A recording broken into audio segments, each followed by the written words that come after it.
Assalamualaikum warahmatullahi wabarakatuh. Alhamdulillah rabbil alamin. Ala ni'matillah la haula wala quwata illa billahil aliyyil azim. Allahumma shalli ala sayyidina Muhammadin abdika wa nabiyyika wa rasulika Nabi Muhammad sallallahu alaihi wasallam. Alhamdulillah rabbil alamin. Sahabat kajian keajaiban hati, mudah-mudahan Allah memberikan keistimewaan kepada hati kita sehingga hati kita yang penuh dosa ini mampu bersimpuh dan berbahagia ketika kita bertemu dengan Allah Subhanahu wa taala. Amin. Amin ya Allah ya rabbal alamin. Ada beberapa poin penting tentang kita mengenal Allah Subhanahu wa taala. Ilmu Allah dengan ilmu kita itu tidak sama. Ya, itu mungkin yang harus kita pahamkan. Ilmu Allah dan ilmu kita itu tidak sama. Kita itu kalau tidak mengenal Allah atau kita kurang imannya kepada Allah, maka kita itu seperti kalau Allah mentakdirkan sesuatu itu seperti kita berbicara dengan anak kecil. Kalau kita berbicara dengan anak kecil maka otomatis ya nggak paham gitu ya, apa yang mereka mau itu kan belum tentu baik dan jelek itu buat dia. Kalau kita laksanakan keinginannya, maka itu jelek buatnya. Tapi kadang anak kecil itu tidak tahu bahwa orang tua itu sayang, kenapa mereka itu melarang. Begitupun kita, kadang doa-doa yang belum terkabulkan oleh kita, oleh Allah Subhanahu wa taala, dan ada berbagai gangguan dalam kehidupan kita, hambatan untuk mencapai cita-cita kita itu adalah memang Allah sengaja hadirkan Allah sengaja hadirkan untuk kita itu menjadi lebih baik. Bagaimana kita harus mengurus, mengajarkan kepada anak sholat, mengajarkan kepada anak berbicara yang baik, sopan, harus belajar, harus kursus ini, harus belajar mengaji. Terus semua yang kita lakukan itu memang baik, walaupun menghambat hawa nafsunya untuk bisa dia berkembang, bermain sesukanya sesuai dengan zaman sekarang, mungkin dengan anak remaja sekarang. Ya, ketika ada anak kecil yang meminta silet kepada kita, apakah kita mengasih? Walaupun anak itu cengkeran ingin silet, tapi kita tidak akan kasih karena belum cukup umur ketika kita memberikan silet kepadanya. Yang ada dia akan melukai kita. Begitupun kita teman-teman, ketika kita ingin dunia, maka ketika kita ingin dunia dan kita itu sepertinya belum pas, dan kalau kita diberikan dunia maka kita akan kekanak-kanakan, berbangga-bangga diri, hanya menghabiskan waktu, uang untuk sendiri saja dan untuk keluarga pribadi aja. Maka kata Sayyid Qutb itu, ketika orang itu hidup sendiri gitu ya, untuk sendiri, maka dia akan mati dalam sendiri, akan mati dalam keadaan kerdil gitu ya. Berbeda dengan hidup itu untuk kita, untuk banyak orang. Berbahaya teman-teman ketika kita tidak dikabulkan doa Allah kita, keinginan dunia kita, tercapainya selesai masalah kita, belum pas keimanan kita, belum pas kedekatan kita dengan Allah, maka itu akan berbahaya buat kita. Maka sudah ada contohnya Qarun, sudah ada contohnya ketika dia miskin diberikan kekayaan, maka dia termasuk orang yang memang binasa sepanjang sejarah. Dia dibinasakan, dibicarakan. Ya, jangan sampai kita seperti itu. Allah sayang sama kita ya teman-teman. Itu mungkin bagaimana kita mengenal Allah itu. Di dalam Islam itu maka yang dulu dikenalkan oleh Rasulullah adalah rukun iman. Iman kepada Allah, iman kepada Rasul, kepada kitab, kepada malaikat gitu ya, kepada hari kiamat, kepada takdir gitu, kadang-kadang. Karena itu kerja hati.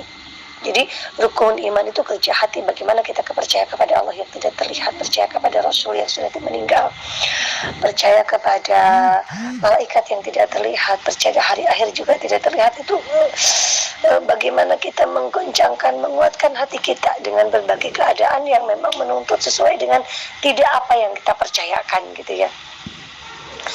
Maka ada yang bertanya tentang ya orang-orang muslim sekarang itu kan sesuatu yang realistis gitu ya, yang mudah dilihat oleh akal. Maka ketika ada orang yang mengatakan dia tidak punya Tuhan gitu ya, zaman sekarang musim gitu ya, bahkan katanya sih walau alam ada TikTok yang mengajarkan tidak apa intinya mah ya, tidak punya Tuhan juga nggak apa-apa gitu ya. Walau alam nih, ada cerita seorang ibu yang menceritakan anaknya bahwa dia tahunya dari TikTok bahwa agama itu uh, semuanya benar dan tidak punya Tuhan pun itu benar gitu ya. Karena idola-idola mereka yang banyakannya adalah yang tidak punya Tuhan, mungkin yang dalam TikTok itu. Alhamdulillah TikTok sekarang sudah memunculkan kebaikan-kebaikan ya, banyak para ulama, para ustadz-ustadzah yang di situ tampil untuk memberikan kebaikan. Ya, ada seorang yang tidak mengaku Tuhan, maka seorang yang tidak mengaku Tuhan itu ya karena tidak terlihat. Kenapa kamu tidak mengaku Tuhan? Ya karena tidak terlihat, katanya gitu. Dan ketika ada seorang dia kelihatan kelaparan gitu, kamu kenapa? Saya punya minta uang, saya kelaparan, kata Ustadz itu lama itu, saya nggak percaya, soalnya nggak terlihat gitu. Kamu lapar itu nggak kelihatan gitu ya. Insya Allah. Jadi banyak sebetulnya wujud yang kita harus dipenuhi padahal tidak terlihat gitu ya. Dia kesal sama seseorang nggak terlihat gitu ya, samar gitu, nggak kelihatan bentuknya gitu. Maka ini pun yang harus kita perhatikan gitu, dia sesuatu yang terlihat.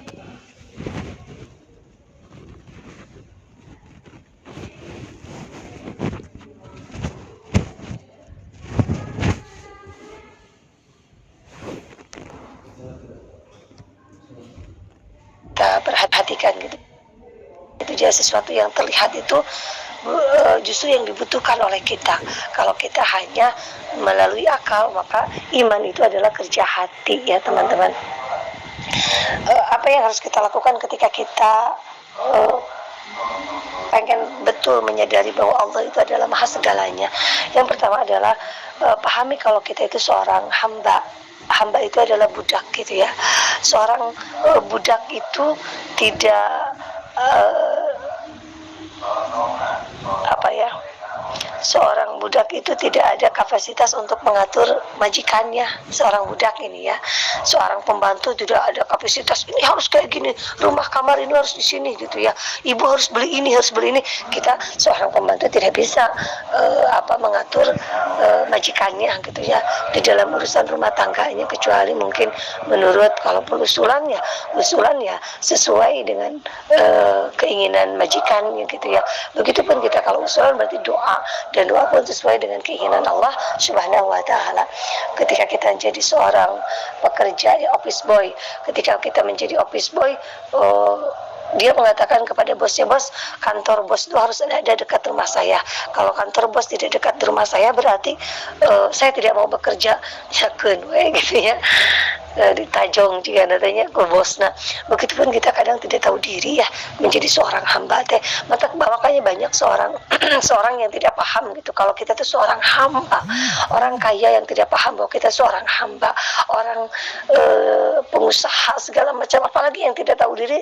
Saya sebagai seorang miskin gitu ya, tidak paham kalau kita itu seorang hamba gitu ya, kerma sholat, kerma miskin, tahu diri dia.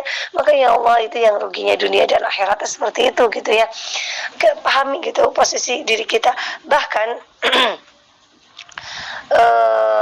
banyak orang yang pintar gitu ya, S1, S2, S3 gitu, tidak percaya kepada Isra Mi'raj karena tidak terlihat, tidak masuk akal, menentang itu.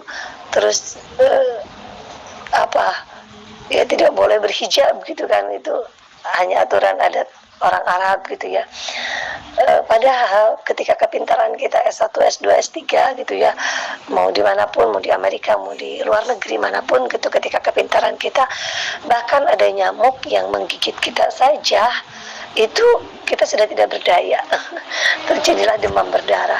Saat penanggulangannya tidak cepat aja kita bisa meninggal. Hanya nyamuk saja kita tidak berdaya untuk menguasainya gitu ya. Kalau kita tidak percaya kepada Tuhan, kalau kita tidak percaya kepada Allah, kalau kita tuh hanya sebagai seorang hamba, walaupun kita pintar, walaupun kita kaya gitu, walaupun kita punya kekuasaan, bahkan sekarang fenomena virus gitu ya, dengan berbagai macam virus varian. Jadi bukan ayam geprek saja, bukan ayam gebuk saja, bukan ayam penyet saja yang bervariasi gitu ya. Tapi sekarang Masya Allah virus corona pun bervariasi, tiap tahun datang berbeda dengan nama yang berbeda pula gitu ya. Siapa? Dan itu kita harus yakini, memang virus corona itu adalah takdir Allah. Pada dasarnya memang dari Cina gitu ya, dari Amerika, tapi ini yakin bahwa ini adalah takdir Allah yang diberikan kepada diri kita. Ahsanu amala gitu ya, berlakum ahsanu amala. Tergantung kita bagaimana cara menyikapi ujian yang Allah berikan kepada diri kita gitu ya. Jadi pahami bahkan kita di dalam Quran surat An-Najm ya 434, surat An-Najm ya, wa annahu huwa adhaka wa abka, bahwa kita tertawa dan kita menangis pun itu Allah. Dan itu ada ya dikabarkan di dalam Quran surat An-Najm. Jadi wa annahu huwa adhaka wa abka wa annahu huwa adhaka wa abka, dan sesungguhnya Allah lah yang memberikan kamu tawa dan Allah lah memberikan kamu nangis. Wa annahu huwa amata wa ahya, dan Allah lah yang mematikan dan menghidupkan kita. Jadi kita tidak ada kekuatan. Maka saya selalu mengatakan la haula wala quwata illa billahil aliyyil azim gitu ya. Diingatkan kembali kalau kita itu sebagai seorang hamba. Ya, variasi berbeda tentang corona, yaitu kita menjadi seorang hamba yang harus takluk gitu pada keputusan Allah, kepada takdir dan kepada iman Allah Subhanahu wa taala. Yang kedua, apa yang ketika kita sudah jatuh mengenal Allah, itu adalah rahmat Allah itu lebih baik daripada ibu kepada anaknya. Jadi apapun yang terjadi pada kehidupan kita itu lebih baik. Maka sangat disayangkan ketika ya bahkan kalau Ibnu Abbas itu mengatakan seperti ini. Kalau Ibnu Abbas itu kan pandai dalam mentadaburi suatu ayat gitu ya. Ibnu Abbas itu seperti ini. Aku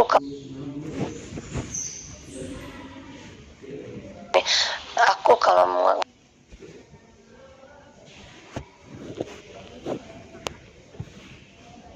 ayat, maka aku itu ingin sekali orang-orang tahu bahwa maksud Allah memberikan satu ayat ini adalah ini maksudnya ya Allah menggambarkan ayat ini adalah ini gitu ya.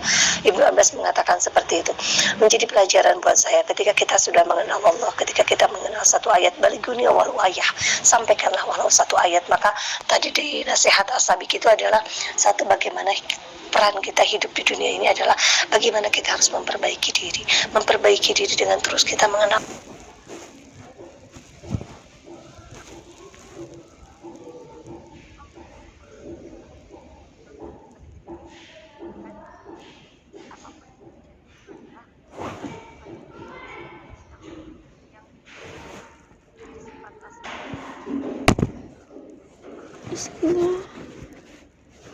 Maha perkasa, maha penyayang, maha bijaksana. Itu adalah ketika kita memberikan, ketika kita anak kita soleh, suami baik, kita punya uang gitu ya, itu adalah asmaul husna Allah. Tapi ketika Allah memberikan kita kemudaratan, anak tidak soleh, suami selingkuh gitu, Allah memberikan rezeki yang sempit kepada diri kita, itu ada juga asmaul husna Allah, al-darar. Allah itu adalah maha menyempitkan. Jadi rahmat Allah itu baik, seperti seperti ibu kepada lebih daripada ibu kepada bayinya gitu, kepada anaknya gitu. Ini seperti ini ya, ketika Umar bin Khattab ini tentang keimanan kepada Allah, ketika Umar bin Khattab memberhentikan ketika Umar bin Khattab memberhentikan Khalid bin Walid gitu, karena Khalid bin Walid itu kan terkenal dengan perangnya, di medan perang yang selalu memenangkan gitu. Tapi masyarakat itu ketika paham, ketika tidak ada Khalid, rasanya perang itu akan kalah kalau ketika tidak ada Khalid. Maka untuk memberantas keimanannya kepada Allah Subhanahu wa taala agar ketauhidannya mantap bahwa Khalid adalah sebagai wasilah saja bukan menuhankan Khalid, maka saat itu saat menjadi khalifah Umar bin Khattab itu memberhentikan Khalid sebagai panglima perang. Jadi dia diistirahatkan, dipensiunkan, tidak berperang lagi gitu. Bahwa siapapun yang maju di medan perang biiznillah, kalau dengan izin Allah itu harus menang ya menang, kalau tidak ya tidak gitu. Ingin menguatkan kepada masyarakat bahwa Allah itu adalah satu-satunya pengendali kehidupan kita. Walaupun waktu itu banyak respon yang sangat banyak respon yang sangat mencengangkan. Khalid bin Walid akhirnya, kenapa sih Umar bin Khattab memberhentikan saya gitu. Terus masyarakat juga, kenapa sih, apa dia iri kepada Khalid bin Walid gitu, karena memang sih kebijakan pemerintah kan dengan pola pikir keilmuan masyarakat yang berbeda-beda, ini kan tolak ukurnya sangat berbeda pula, bervarian gitu ya. Akhirnya Umar menegaskan kepada Khalid bin Walid, kamu tahu, kamu beriman kepada Allah dan siapa yang menggerakkan segala kehidupan ini, siapa yang memenangkan perang saat kamu menjadi panglimanya, siapa yang mengalahkannya, siapa yang memberikan luka, siapa yang menghidupkan dan mematikan, wadahaka wabaka, membuat menangis dan tertawa. Kata Khalid, Allah ya, gitulah kenapa aku memberhentikan kamu dari panglima perang, karena aku ingin menanamkan Allah di hati masyarakat. Walaupun tidak ada kamu, Allah selalu menyertai kita. Dan terbukti Khalid itu keinginannya dia jihad fisabilillah, tapi dia mati karena kehidupannya adalah berperang. Tapi saat meninggal dia di atas kasur. Tapi Allah itu sempurna.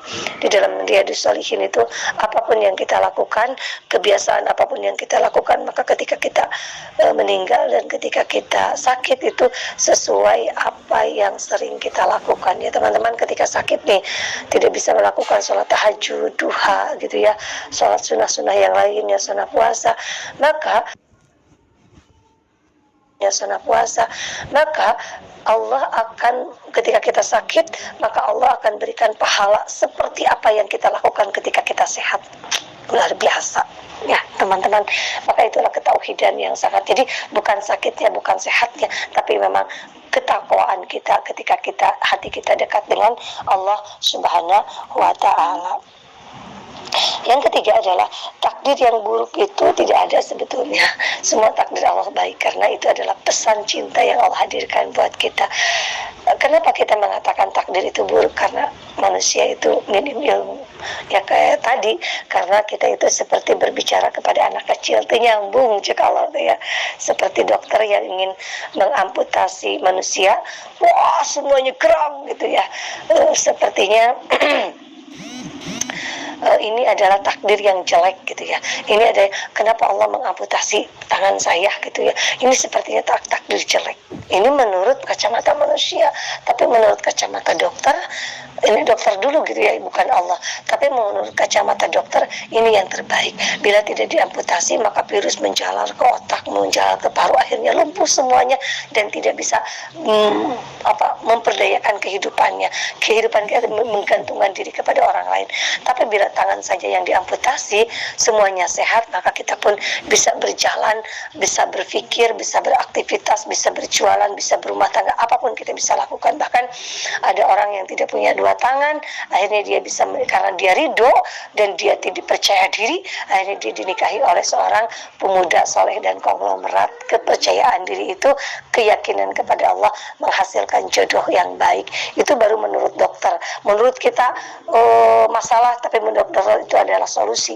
Menurut Allah kita masalah, menurut Allah apalagi, tangan kita itu sudah pergi ke surga yang akan menunggu kepada diri kita. Itu yang pertama. Dan yang kedua, kemungkinan besar tangan kita itu akan melakukan maksiat yang akan membuat murka Allah, murka orang tuanya, murka semuanya, dan akhirnya Allah menyelamatkan dengan tangan itu, dan kita akan menjadi pribadi yang membahagiakan Allah, membahagiakan orang tua dan membahagiakan semua keluarga kita. Ya, astagfirullahaladzim, astagfirullahaladzim, astagfirullahaladzim. Teman-teman, di balik kebahagiaan ada air mata, di dalam air mata ada kebahagiaan. Jadi sederhana saja kita dalam berbahagia karena sebentar lagi ada air mata. Sederhana saja kita dalam berair mata karena sebentar lagi ada bahagia.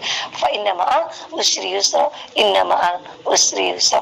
Terima kasih teman-teman. Astagfirullahaladzim, mohon maaf atas segala hilaf. Teman-teman, hari Senin kita akan mengadakan Isra Miraj, mangga di Asabik hari Senin pagi 7.30, mangga kepada teman-teman yang akan hadir ke acara Isra Miraj di Asabik, kami tunggu kehadirannya untuk mendapatkan keberkahan dari Al-Quran, dari yatim yang ada di sana. Terima kasih. Assalamualaikum warahmatullahi wabarakatuh.